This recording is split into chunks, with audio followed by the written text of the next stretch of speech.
ভারতের লোকসভা নির্বাচনে শেষ দফার ভোট গ্রহণের আগে কন্যাকুমারীতে ধ্যানে বসেছেন প্রধানমন্ত্রী নরেন্দ্র মোদী, যা শেষ হবে শনিবার সন্ধ্যায়। বিরোধীদের অভিযোগ, ধ্যানে বসার নামে প্রচারের কৌশলে সুবিধা নিচ্ছেন মোদী।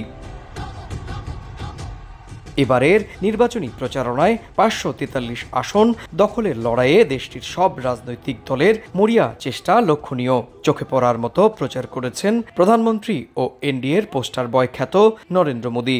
নিজের কেন্দ্র বারাণসী ছাড়াও দলীয় প্রার্থীদের হয়ে 206টি নির্বাচনী সভায় অংশ নিয়েছেন তিনি। শুধু জনসভা নয়, গণমাধ্যমের 80টি সাক্ষাৎকারও দিয়েছেন মোদী।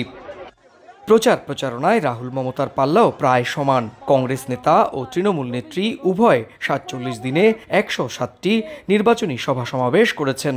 সভায় এগিয়ে রয়েছেন কংগ্রেস নেতা মল্লিকার্জুন খার্গে, আম আদমি পার্টির প্রধান কেজরিওয়ালও। এই দুজন সভা করেছেন যথাক্রমে 100 ও 67টি। নগদে 500 টাকা বা তার বেশি পেমেন্টে পেতে পারেন ঢাকায় জমিসহ 20 কোটি টাকার পুরস্কার। গেল 19 এপ্রিল শুরু হয় বিশ্বের বৃহত্তম ভোট উৎসব হিসেবে পরিচিত ভারতের লোকসভা নির্বাচন।